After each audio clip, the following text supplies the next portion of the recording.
ప్రేమ నమ్మకమైన యేసు నామములో శుభములు పలుకుతూ ఈనాటి బంగారు పరక ధ్యానంలో కొన్ని ఆత్మీయ జీవిత సత్యాల్ని తెలుపుకుంటూ మరి కొన్ని భక్తుల యొక్క భావాల్ని తర్వాత కొందరు అనుభవజ్ఞుల యొక్క తలంపుల్ని ముందుగా చెప్పుకుని తర్వాత మన ప్రాముఖ్యమైనటువంటి బైబిల్ గ్రంథంలో అపోస్తల కార్యాల గురించిన వివరాలు పాయింట్ వైజ్ ఒక భక్తుని సందేశాలు నాకు పంపించగా మీతో ముచ్చరిస్తాను. మరి ముఖ్యంగా ఈ బంగారు పరగ ధ్యానంలో వచ్చేటువంటి తలంపులు మరి చాలా ఆశ్చర్యకరంగా, ఆహ్లాదకరంగా మన జీవితాల్ని ప్రభావితం చేస్తున్నాయని నేను పూర్తిగా నమ్ముతున్నాను. అయితే మరి ఒక భక్తుడంటాడు, "నా ప్రాథమికమైన పని ప్రతిరోజు దేవునితో సహవాసం చేయడం. నాకు మొదటి ఆందోళన. ఎంతగా దేవుని పని చేస్తానో అనేది కాదు. ఎంతగా అంతరంగ పురుషుణ్ణి నేను బలపరుస్తున్నా అనేది నేను గమనించుకుంటాను. నేను ప్రార్థనాత్మతో పనిచేస్తాను, జీవిస్తాను. నేను నడుస్తున్నప్పుడు, పడుకున్నప్పుడు మరియు లేచినప్పుడు గూడా ప్రార్థన చేస్తూనే ఉంటాను. అంటే ఎల్లప్పుడూ ప్రార్థన చేయండి ఎడతెగక అన్న రీతిగా. అంటే ఆ సమాధానాలు వస్తూనే ఉంటాయి. మరి బ్రతకడానికి కష్టపడాలి మనం. ఏదైనా సాధిస్తారు కానీ, కష్టపడకుండా బతకడానికి మాత్రం ఇష్టపడకూడదని ఒకాయన చెప్పాడు. అయితే మన స్వనీతి యందు మరి బలమునందు, తెలివి యందు ఆధారపడకుండా ఒక్కొక్క సమయంలో కూడా తమ నిస్సహాయత స్థితిని ఒప్పుకొని, దేవుని సన్నిధిలో కనిపెట్టు వారికి ఆయన నూతన అభిషేకము, నూతన శక్తి, ప్రత్యక్ష నూతన ప్రత్యక్షత కూడా ఆయన ఇస్తూ ఉంటాడు. మదర్ తెరీసా సూక్తులు తరచుగా చెప్తాను. మళ్ళీ చెప్పినా మనకి ఇబ్బంది లేదు. ఎందుకంటే అయి చాలా విలువైనయి. మరి మదర్ తెరీసా అన్నారు కదా! ఆయన ప్రభు ఇలా అంటూ అడుగుతాడు. మీ జీవితాల్లో మీరు ఎన్ని మంచి పనులు చేశారు? మీరు చేసిన పనికి మీరు ఎంత ప్రేమ పెట్టారు? ఎంత మంచి ప్రశ్నండి. మనమందరం గొప్ప పనులు చేయలేము. కానీ మనం గొప్ప ప్రేమతో చిన్ని చిన్ని పనులు చేయగలం. మీరు ప్రజలను తీర్పు తీరిస్తే వారిని ప్రేమించటానికి మీకు సమయం ఉండదు. అంటే ప్రజల వైపు చూస్తూ వాళ్ళ విమర్శలు చూసుకుంటూ కూర్చుంటే మనకి దేవుని దగ్గర సమయం దొరకదని చక్కగా చెప్పారు. తర్వాత ఒకరి ఆనందాన్ని చూసి అభినందించగల మనసుంటే అది గొప్పతనమట. ఒకరి విజయాన్ని చూసి సంతోషించగల మనసు సంస్కారము. ఒకరి బాధలో ఓదార్పుగా నిలవగలగటమే నిజమైన మానవత్వం. అంత మంచి మాటండి. మరి పుట్టినరోజు, వివాహ సందర్భాలు, విజయోత్సాహంగా శుభకార్యాలన్నీ వ్యక్తిగత కార్యక్రమాలు ఇవి కాదు గానీ, మన మధ్య ఉన్న బంధాలను మరింత బలపరచడానికే ఈ అకేషన్స్ అన్నీ కూడా అవకాశాలంటారు ఒకాయన. నేను ఎందుకు విష్ చేయాలి అని ఒకరడిగితే, నా శుభాకాంక్షలతో ఒకరు సంతోషిస్తే అది చాలా సంతోషాన్ని ఇస్తుందని ఒక ఆలోచన చెప్పారు. అసూయ, అహంకారము, స్వార్థము ఇవి మనిషిని ఒంటరిగా చేస్తాయి. ప్రేమ, గౌరవము, ఆప్యాయత ఇవి మనిషిని దగ్గరగా చేస్తాయి. మరి మనం పంపే శుభాకాంక్షలు వ్యక్తిగత ప్రతిబింబాలు. మనం పలికే ప్రతి మంచి మాట మన సంస్కారానికి గుర్తింపు. అందుచేత మనుషులను గుర్తుంచుకుందాం, బంధాలు గౌరవిద్దాం, స్నేహాలు నిలబెట్టుకుందాం, అన్నిటికన్నా మంచి దేవుని ప్రేమిద్దాం. అయితే మరి యోసేపు జీవితంలో గోతిలో పడేసినా, బానిసగా అమ్మినా, చేయని తప్పుకు శిక్ష పడినా, సహాయం పొందిన వారు సహకరించకపోయినా, తనకు జరిగిన అన్యాయానికి ఏనాడు ఎవరికీ ఎదురు అడగలేదు యోసేపు. అందుకని మనం ఆయన జీవితం నుంచి ఏం నేర్చుకోవచ్చు? మనకు అన్యాయం చేసిన వారిని క్షమించడమే మనకు ఎంతో గొప్ప ఆశీర్వాదాన్ని దేవుడు దాచి ఇస్తాడని.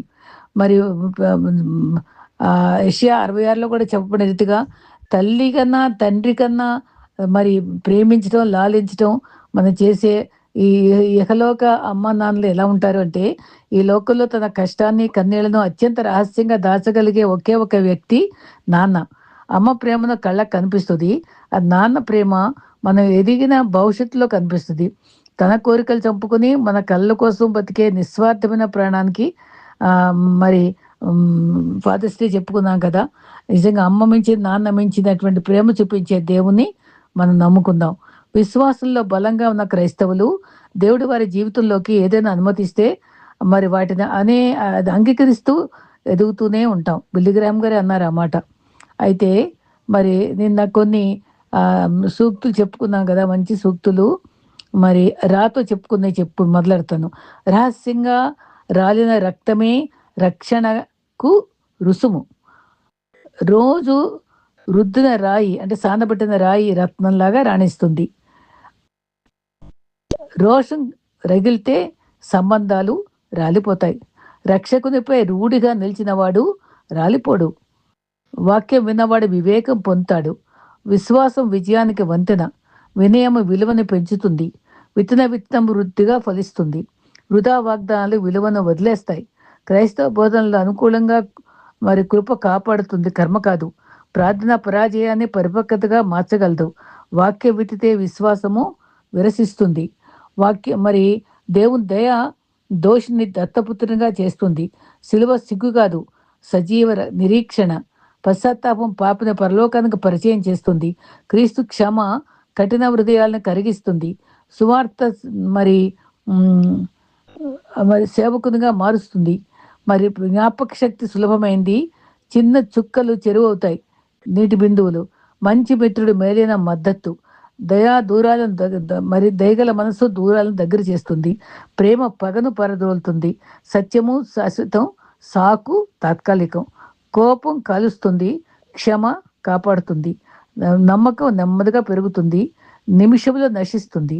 వినటం విజ్ఞానానికి వాకిలి, పట్టుదల పర్వతాన్ని పొగలగొడుతుంది. మరి సహనము సువర్ణ ఫలితాలని ఇస్తుంది. ఈ దినాన్న మరి అపోస్తుల కార్యంలో ఉండే ఔన్నత్యాన్ని పాయింట్ వైజ్ గమనిద్దాం. అపోస్తుల కార్యముల గ్రంథంలో ఉండే విశేషాలని ఒక భక్తుడు నాకు ఈమెయిల్ ద్వారా పంపించగా మీకు పంచుకోవాలని నేను ఆశిస్తూ నేను ఆరంభిస్తున్నాను. అపోస్తలుల కార్య గ్రంథంలో సువార్త ప్రజలను మరియు సమాజాన్ని ఎలా ప్రభావితం చేసింది? అపోస్తల కార్యముల గ్రంథము మనకు ఒక గొప్ప సత్యాన్ని చూపిస్తుంది. సువార్త ప్రజలకు కేవలం ఒక క్రొత్త మతాన్ని ఇవ్వలేదు. అది వ్యక్తులను, కుటుంబాలను, సంఘాలను, సమాజాలను, పట్టణాలను కూడా మార్చింది. ఎక్కడ సువార్త ప్రకటించబడిందో అక్కడ జీవితాలు కూడా మారిపోయాయి. మొదటి పాయింట్, సువార్త పాప గ్రహింపును మరియు పశ్చాత్తాపను కలిగించింది. పేతురు పెంతుకొస్తి దినాన సువార్త ప్రకటించినప్పుడు ప్రజలైతే హృదయమందు నొచ్చుకున్నారు. అపోస్తల కార్యము 2:37. ఏమి చేయాలి అని కూడా అడిగారు. దాదాపు 3,000 మంది పశ్చాత్తాపడి బాప్టిజం పొందారు. అపోస్తల కార్యము 2:38-41 వరకు. సువార్త మొదట మన పాపాన్ని బయటపెడుతుంది, తర్వాత క్రీస్తునే రక్షకునిగా తను చూపిస్తూ ఉంటుంది. మరి రెండో పాయింట్, సువార్త ఒక క్రొత్త కుటుంబాన్ని ఏర్పరిచింది. విశ్వాసులైతే అపోస్తల బోధ యందు, సహవాసమందు, రొట్టె విరుచుట యందు, ప్రార్థన యందు నిలకడగా ఉన్నారు. అపోస్తల కార్యము 2:42-47. వారు తమ కోసమే జీవించకుండా ఒకరికొకరు ప్రేమించి అవసరాలు తీర్చుకుంటూ ఉన్నారు. సంఘం ఒక ఆత్మీయ కుటుంబంగా మారిపోయింది. మూడో పాయింట్, సువార్త ఉదారతను కలిగించింది. విశ్వాసులు తమ ఆస్తులు పంచుకొని అవసరమున్న వారికి సహాయం చేసేశారు. అపోస్తల కార్యము 4:32-35. ధనము మరియు ఆస్తుల పట్ల వారి దృక్పథం మారిపోయింది. తాము యజమానులు కాదని దేవుని యాజమాన్యంలోనే నిర్వాహకులమని గ్రహించుకున్నారు. మరి 4వ పాయింట్, సువార్త వ్యక్తిత్వాన్ని మార్చింది. యేసును తిరస్కరించిన పేతురు ధైర్యంగా సువార్త ప్రకటించే వ్యక్తిగా మారిపోయాడు. అపోస్తల కార్యము 2:14, 4:13. సంఘాన్ని హింసించిన సౌలు అపోస్తలుడైన పౌలుగా కూడా మారాడు. అపోస్తల కార్యము 9:1-22. భయపడేవారు ధైర్యవంతులయ్యారు. స్వార్థపరులు సేవకులయ్యారు. పాపులు పరిశుద్ధత వైపు నడిపించబడ్డారు. 5వ పాయింట్, సువార్త జాతి, వర్గ, సంస్కృతి గోడలు కూల్చింది.